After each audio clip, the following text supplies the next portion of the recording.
In this guide, I'm going to explain what a Lidl gift card is. A Lidl gift card is a prepaid card that can be used to purchase eligible products at participating Lidl stores.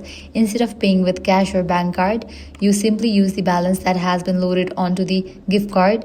It's a convenient option for everyday shopping and also makes a great gift for friends and family. Lidl gift cards are available in a variety of denominations depending on your country or region. You can usually purchase one at the checkout in a participating Lidl store and choose the amount you want to load onto the card, subject to any minimum or maximum limits that apply.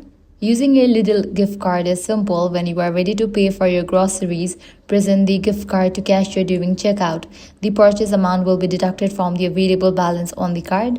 If your purchase costs more than the remaining balance, you can usually pay the difference using another accepted payment method, such as cash or a debit or credit card. You can also keep track of your remaining gift card balance. Depending on your country, you may be able to check the balance online, in the Lidl app, at the checkout, or by asking a store associate for assistance.